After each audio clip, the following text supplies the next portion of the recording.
Welcome, dear listener, to a tale of ice and adventure, where the winds of the north whisper secrets and treasures frozen in time await their fate.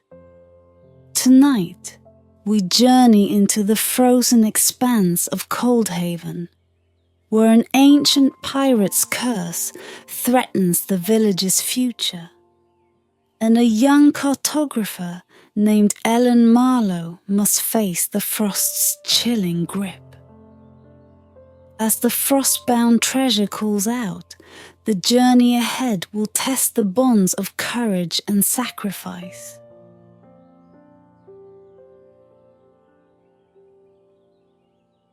Let the quiet embrace of the cold and the echoes of a forgotten legend guide you into a peaceful, restful sleep. The wind howled across the jagged cliffs of Coldhaven, carrying with it a biting chill that turned breath into mist. Below, the sea churned in angry waves, its surface dotted with shards of ice that gleamed faintly under the pale light of the moon. It was on such a night, long ago, that the legend of Theron Frostwind was born. Theron was no ordinary pirate. While others sought fortune with swords and cunning, he wielded a power born of winter itself. Tales told of his icy magic, which could freeze entire fleets in their tracks and summon blizzards to shroud his ship from pursuers. But his most famous feat, and the one whispered most often by the fireside, was his final plunder, a treasure chest unlike any other. It was said that the chest was forged in the heart of the Frostbound Isles, a mythical archipelago where the seasons bent to no mortal rule. The chest's surface shimmered with an eternal frost, and inside lay wonders beyond imagination, gems that held the light of dying stars, gold that sparkled with otherworldly brilliance, and scrolls inscribed with secrets lost to time. But the chest was not without its curse.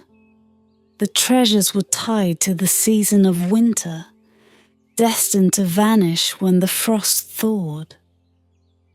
No one knew how Theron had come to possess such a thing. Some claimed he had stolen it from a goddess of winter.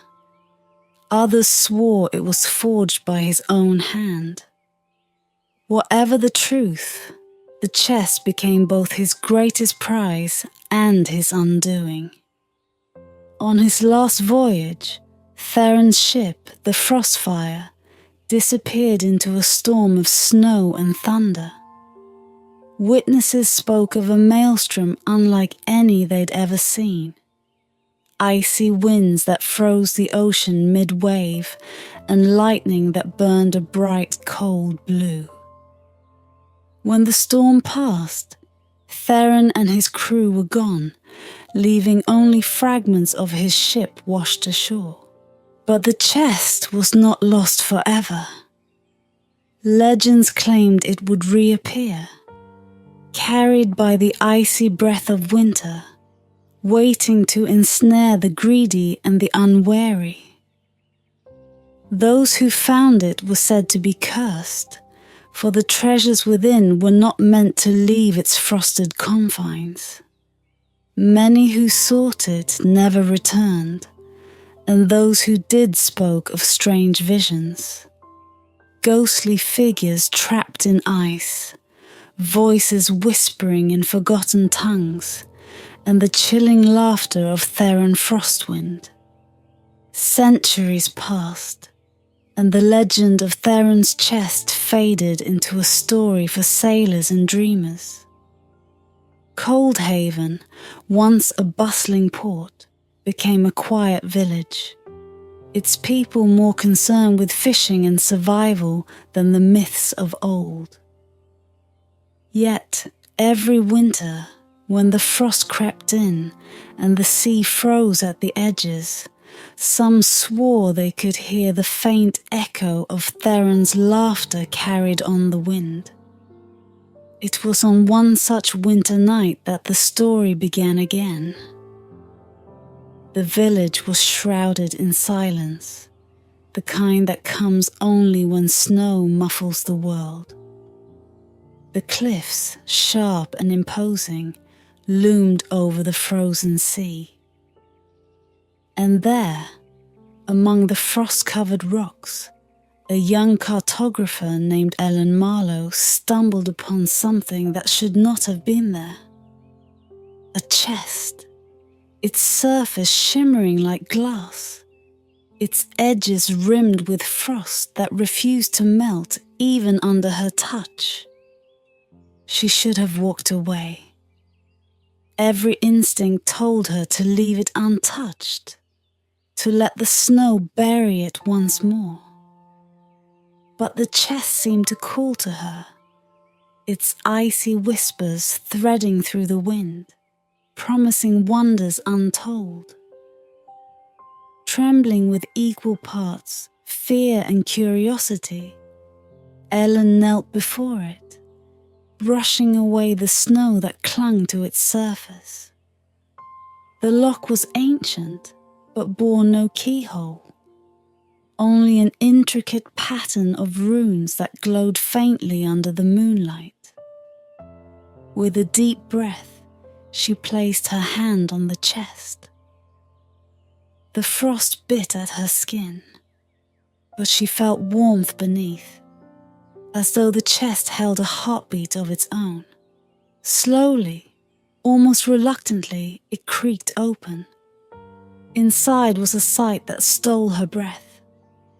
Jewels that sparkled like frozen fire, gold coins that radiated an unnatural glow, and at the very center, an iridescent key unlike anything she had ever seen.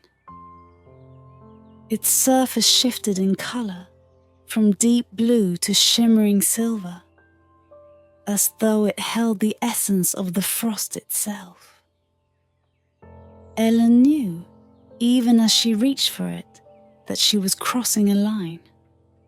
The chest did not belong in her world, but curiosity, and perhaps a hint of greed, overruled caution. Her fingers closed around the key, and as she did, the air around her seemed to shiver. Far off in the distance, the wind rose, carrying with it a faint, chilling laughter.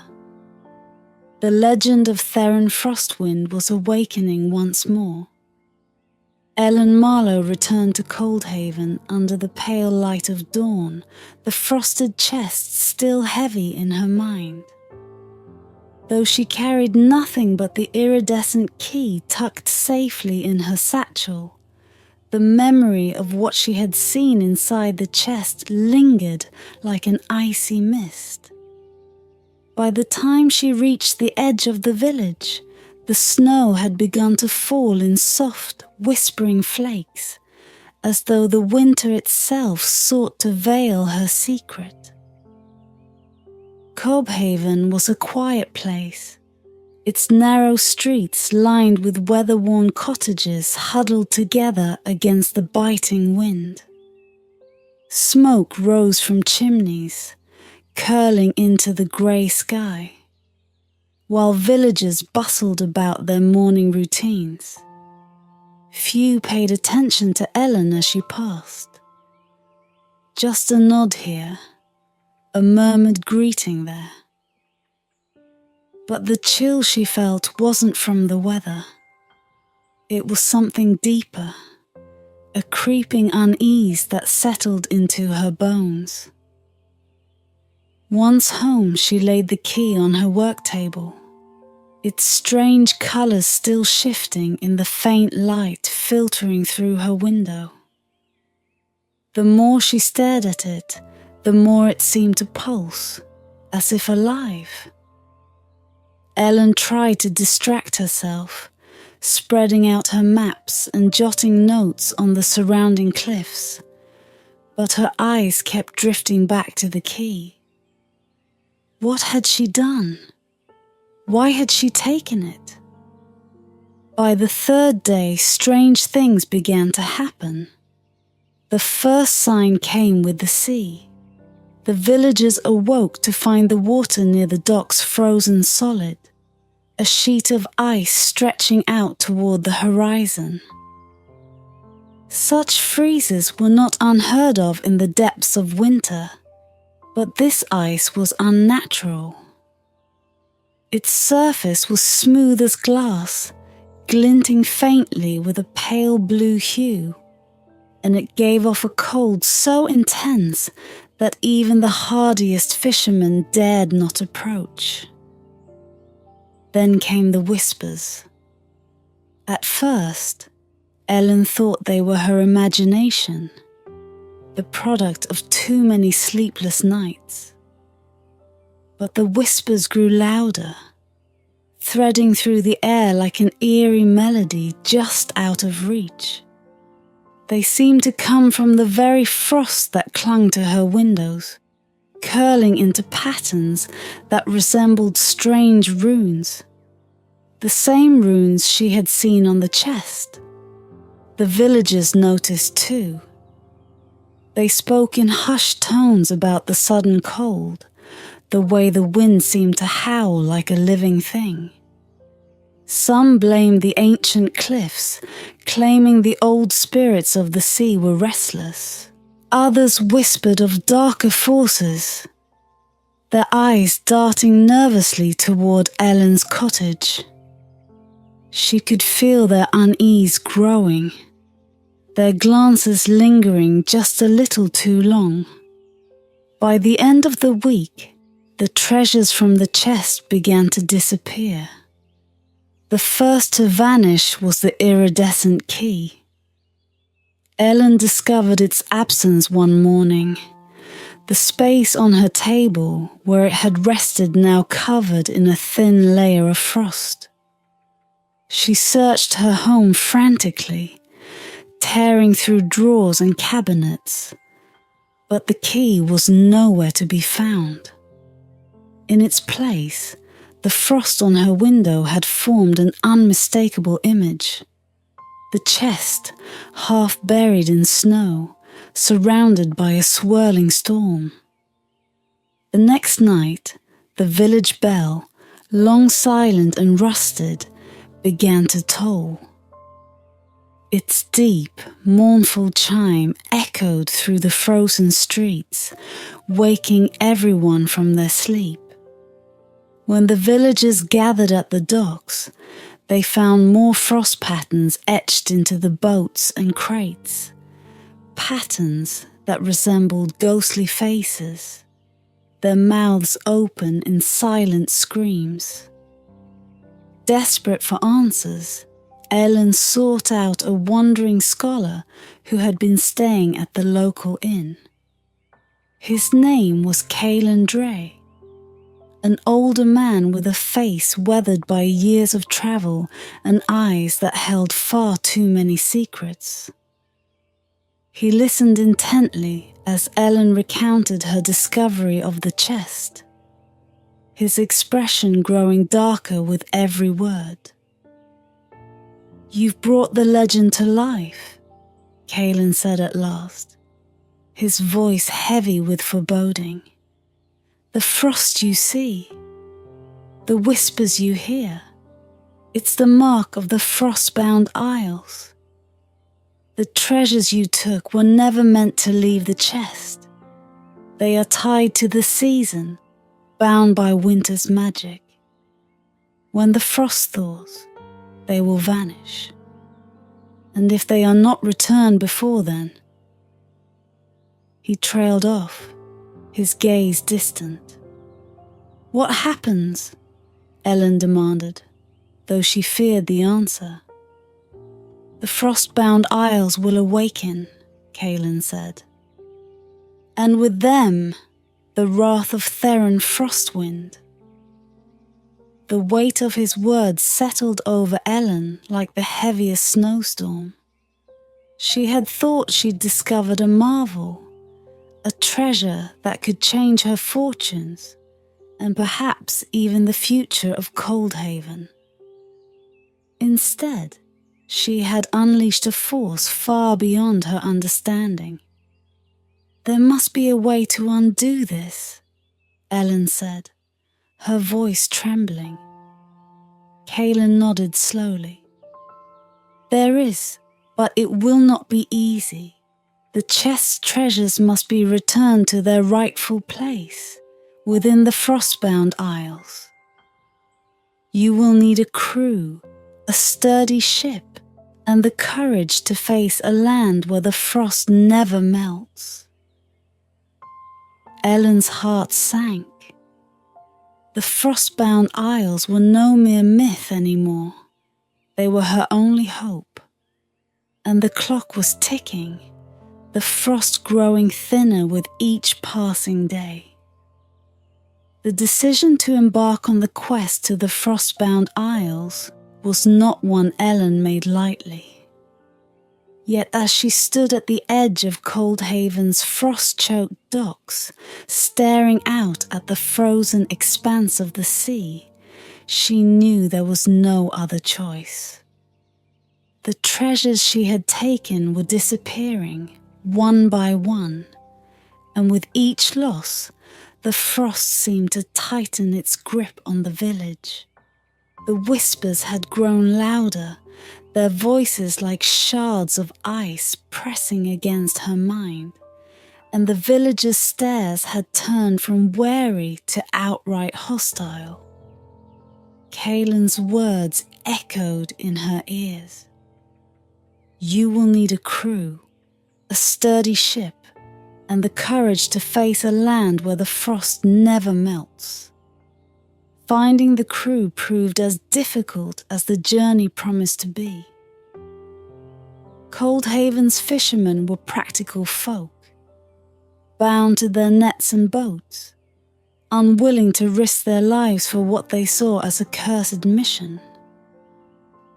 But as luck, or perhaps fate, would have it, Ellen's search led her to 3 individuals whose desperation matched her own.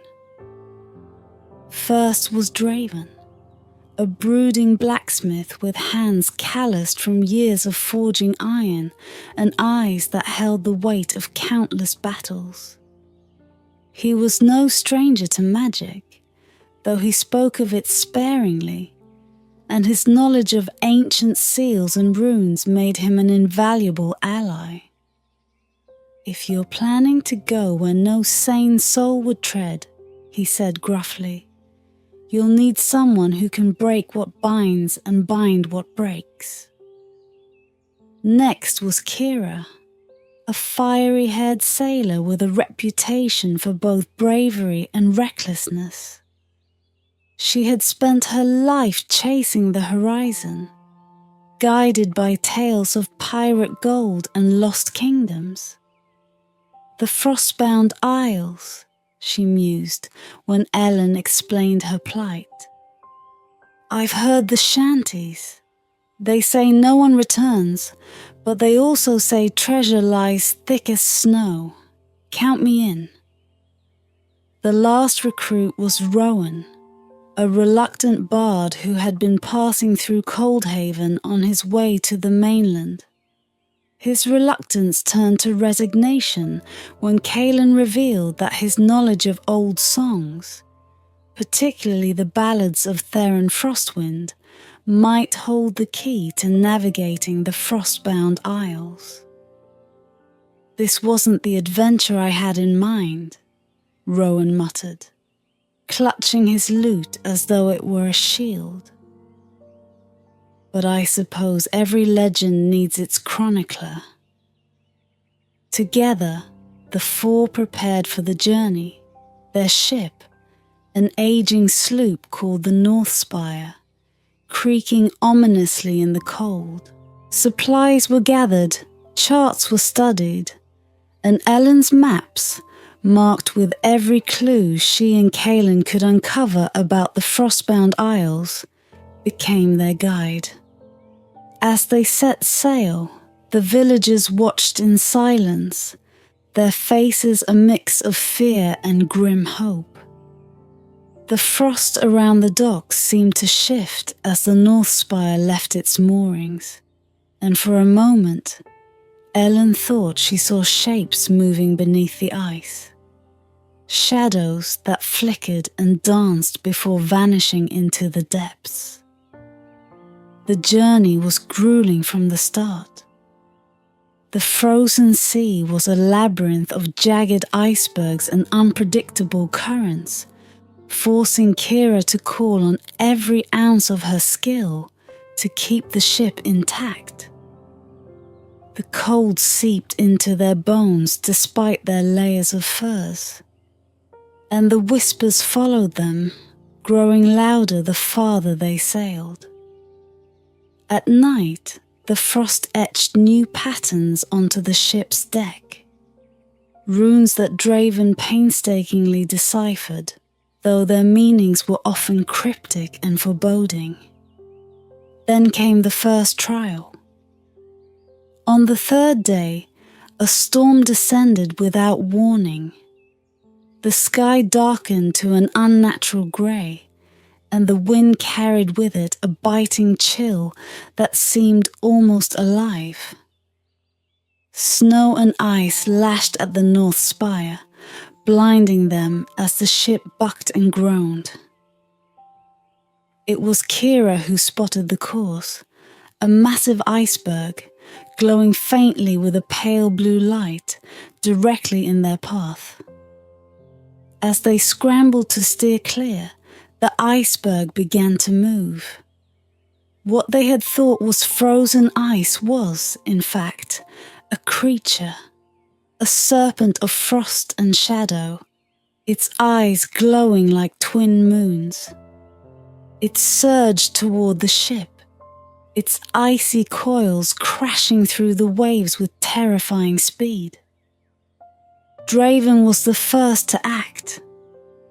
Armed with a hammer imbued with runes of his own making, he leapt to the ship's prow, striking at the frost that had begun to creep up the hull. "Keep it steady!" he bellowed as the serpent loomed closer. Rowan, his hands trembling, began to play a haunting melody on his lute, a ballad of Theron Frostwind, one that spoke of the pirate's ability to tame the frozen seas.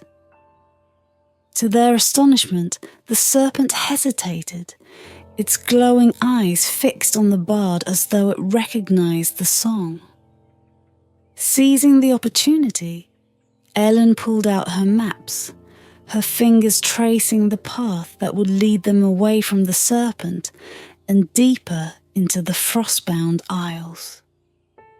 With Kira's expert maneuvering and Draven's relentless defense, they managed to outpace the creature, leaving it behind in the storm.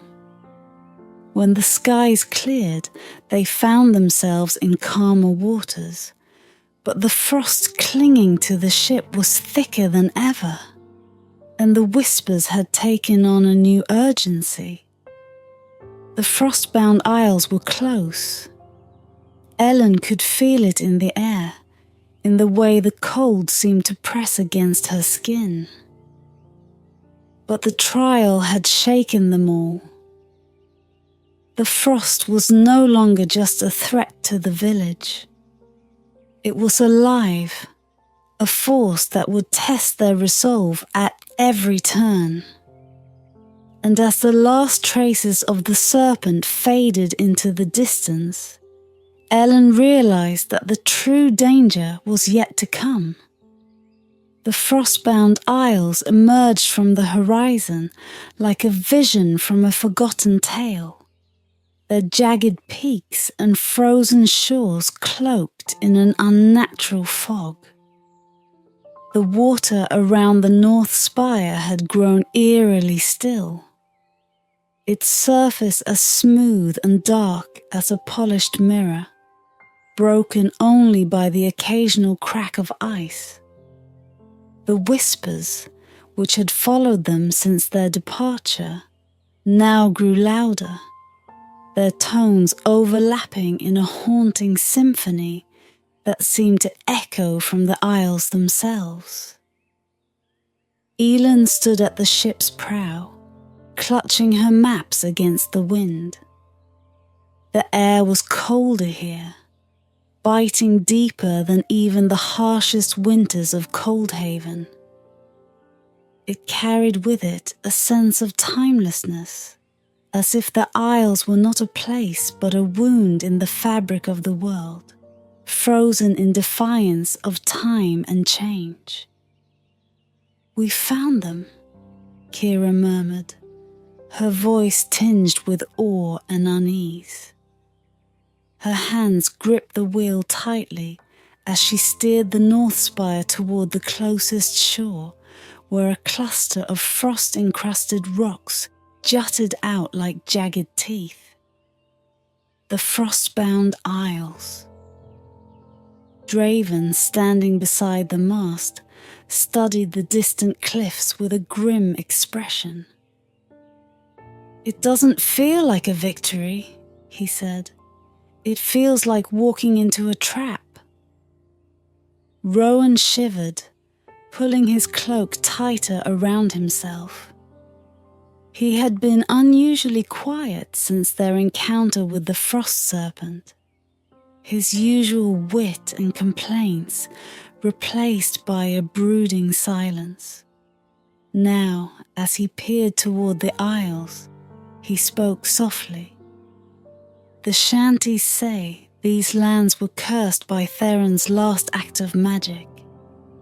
They say he bound the winter here to guard his chest."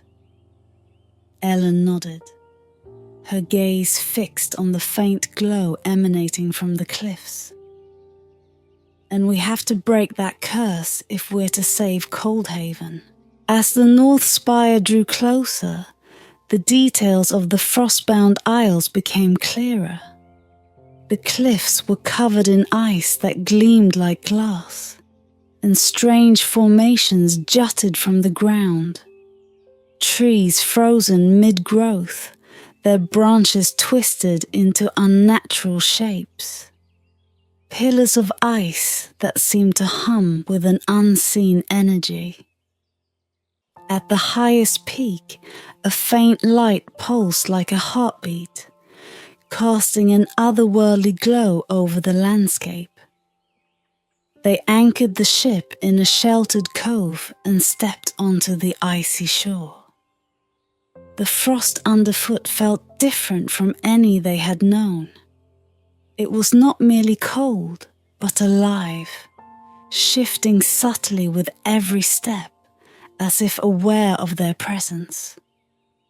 The whispers grew louder, seeming to come from the very air around them. Draven led the way, his hammer slung across his back, its runes glowing faintly in response to the magic that permeated the Isles. Kira followed close behind, her dagger drawn, her eyes scanning the shadows for movement. Rowan walked in the center, clutching his lute, while Ellen brought up the rear, her satchel of maps and notes clutched tightly. The path ahead was a labyrinth of frozen caves and jagged ridges. As they ventured deeper, the frost began to take on unsettling shapes, faces frozen in silent screams, hands reaching out from walls of ice. The air grew colder still, each breath forming clouds of mist that lingered unnaturally long. It was Rowan who first noticed the voices. "Do you hear that?" he whispered, stopping in his tracks. The others paused, listening. The whispers had changed, becoming clearer. Words formed within the overlapping tones, their meanings fragmented but unmistakable. Turn back. Leave this place. It is not for the living. We don't have a choice, Ellen said, her voice steady despite the chill creeping into her chest. She pulled out her maps, tracing the lines that marked the path to the heart of the Isles. The chest is close. We can't stop now. They pressed on, the whispers growing louder with every step. At times, the frost seemed to shift beneath their feet, forcing them to adjust their path. The light at the peak grew brighter, and with it came a sense of urgency, as though the Isles themselves were aware of their goal and sought to deter them. Finally, they reached the entrance to a massive cavern, its mouth framed by ice that glowed with the same pale blue light as the frost serpent. The whispers were deafening now, a cacophony of voices that seemed to come from every direction. As they stepped inside, the air grew still, and the light from their torches reflected off countless crystals embedded in the walls. At the center of the cavern stood the chest. It was just as Ellen remembered, its surface shimmering with frost, its edges etched with runes that glowed faintly. But now, the chest seemed larger, its presence almost alive. The frost around it pulsed in time with the light from the peak, and the air was thick with an oppressive weight. Draven stepped forward cautiously, examining the runes. "The seal is strong," he said, "but it's old. I can break it." "No," a voice boomed, echoing through the cavern. The air grew impossibly cold, and a figure materialized from the frost, a towering form cloaked in ice, its face obscured, but its eyes glowing with a terrible light. "Theron Frostwind," Rowan whispered, his voice trembling.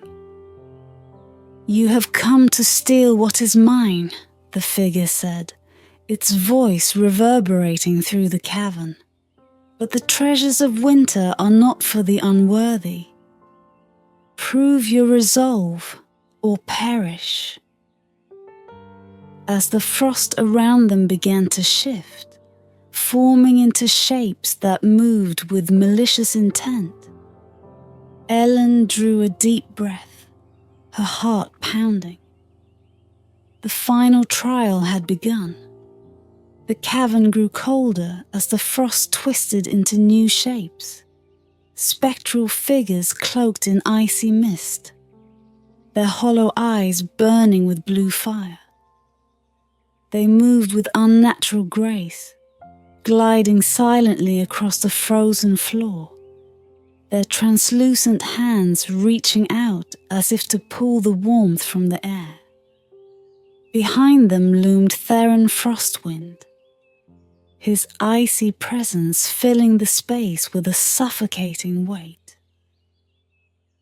"You have trespassed upon the frostbound isles," Theron intoned, his voice like the groan of shifting glaciers. "The treasures of winter demand a keeper. Will you take the burden, or will you face my wrath?" Ellen stepped forward, her breath forming clouds in the frozen air. "We came to right a wrong," she said, her voice steady despite the fear clawing at her chest. "The treasures you guard have cursed our village. They must be returned before the frost spreads further." Theron's glowing eyes narrowed. The treasures are bound to winter, as am I.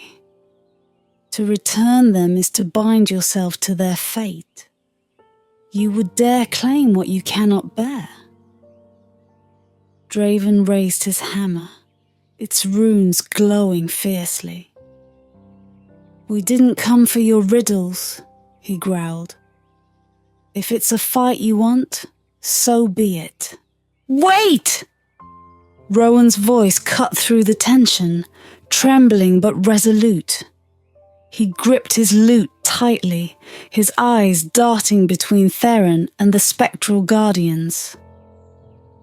Theron was a man once, not a spirit. If we remind him of who he was, maybe, just maybe, he'll let us pass. Theron's laughter echoed through the cavern, a sound both chilling and sorrowful. You think to speak to the man I once was? That man is gone, frozen beneath the weight of his own greed. Rowan raised his lute and began to play. The melody was soft at first, a gentle weaving of notes that echoed off the icy walls. It was the shanty of Theron Frostwind, a song that spoke of a pirate's daring, his love of the sea, and the tragedy that had sealed his fate. The spectral figures paused, their movements faltering as though the music reached some distant memory within them. Theron's form flickered, his glowing eyes dimming for the briefest moment. You dare invoke my name in song? Ellen saw the hesitation and seized the moment. Theron, you were a man who loved the freedom of the sea, she said. But now you're a prisoner, bound to this frost and these treasures. Is this what you wanted? The spectral figures wavered, their shapes dissolving into mist, and for a moment the cavern was still. But then Theron's eyes blazed brighter, and the frost surged, forming a barrier between him and the group. You seek to weaken me with memories, Theron said, his voice thunderous. But you know nothing of the burden I bear. If you will not take it, then you will perish beneath it. The frost around the chest erupted, lashing out in jagged shards. Kira darted forward, her blade flashing as she deflected the icy tendrils, while Draven swung his hammer, shattering the larger shards into harmless fragments. Rowan continued to play, his melody rising to a fever pitch, as though fighting to keep the spectral figures at bay. Ellen, clutching her satchel of maps, approached the chest.